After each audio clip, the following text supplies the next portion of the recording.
Luzon, Visayas, Mindanao. Mata ng bayan, boses ng katotohanan. At narito kami upang ihatid sa inyo ang balitang aktibo, makabago at may dalang kaalaman. Ako si Jeremy E. Ninorada at ito ang nagbabagang balita.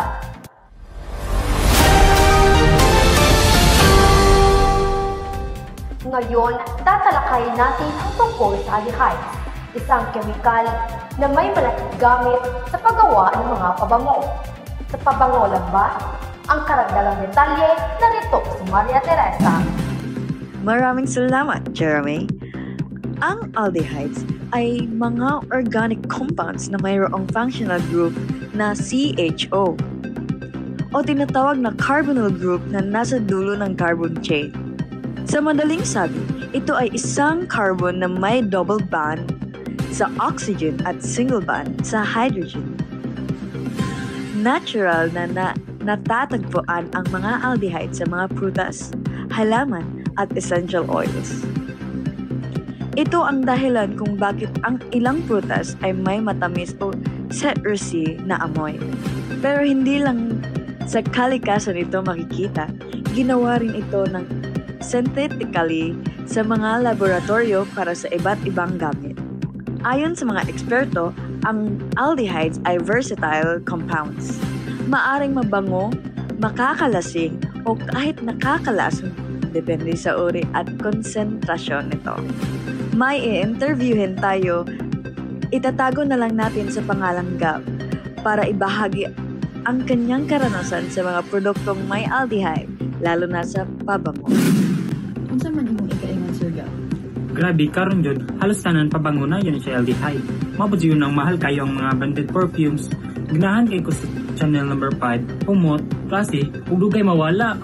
Akala ko dati, basta perfume lang, pero tungod sa aldehydes na naa sa perfume nila. Ngayong taon, tuluyan na ngang tumaas ang presyo ng mga pabango, lalo na sa mga luxury brand tulad ng Dior at Chanel.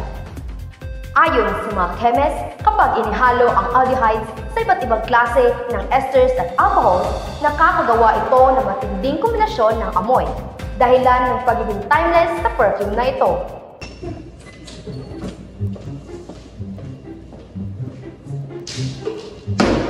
Girls, gusto nila ng perfume?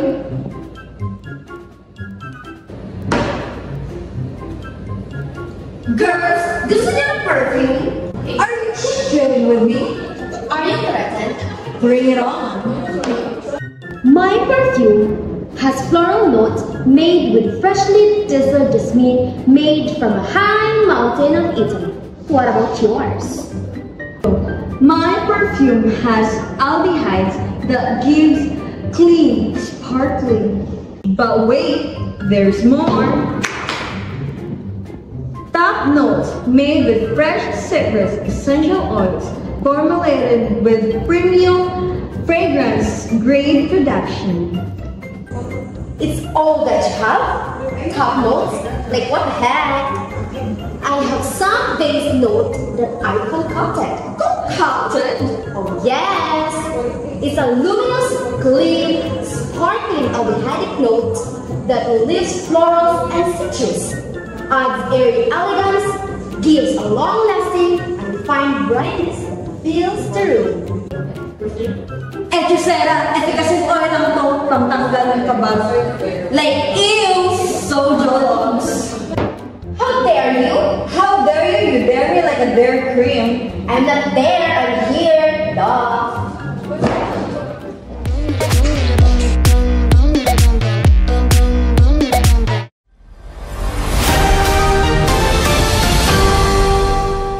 Hindi lang sa pabango ginagamit ang aldehydes. Narito si Marian sa karagdagang detalye.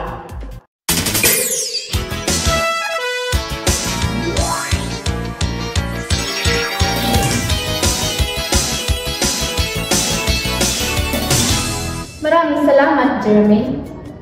Ang journal formula ng aldehyde ay RCHO, kung saan ang R ay pumakatawan sa carbon chain. Dahil nasa ulihan ng chain ng carbonyl group, mas reactive ang aldehydes kumpara sa mga ketones. Sa pagbibigay pangalan ng aldehydes, Alamin muna ang bilang ng carbon atoms. Pangalawa, gamitin ang purpose. Gawin ng meth, F, Pro, at Mute. Pangatlo, palitan ang hulihan ng E ng Al. Halimbawa, ang methanol. Ang methanol o formaldehyde ay ginagamit sa pag-preserve ng specimens at disinfecting surfaces.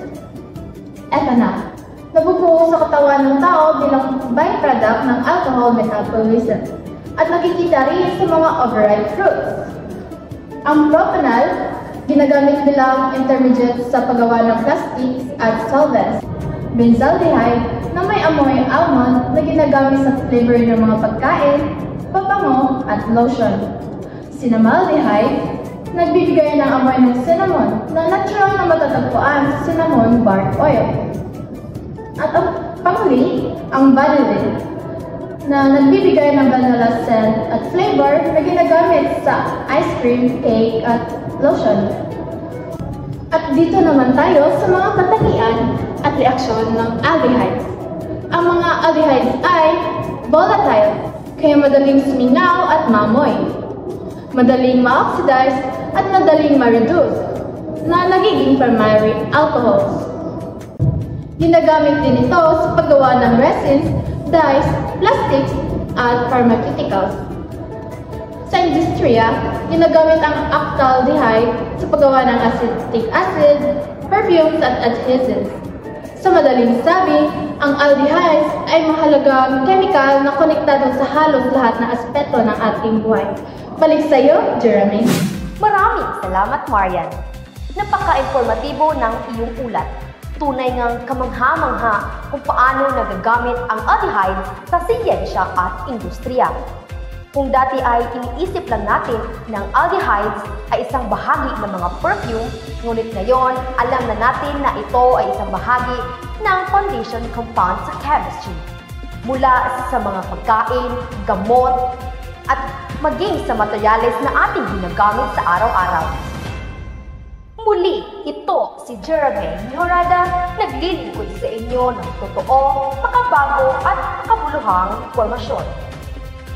Ito ang mata ng bayan, boses ng katotohanan. Magandang araw, Pilipinas!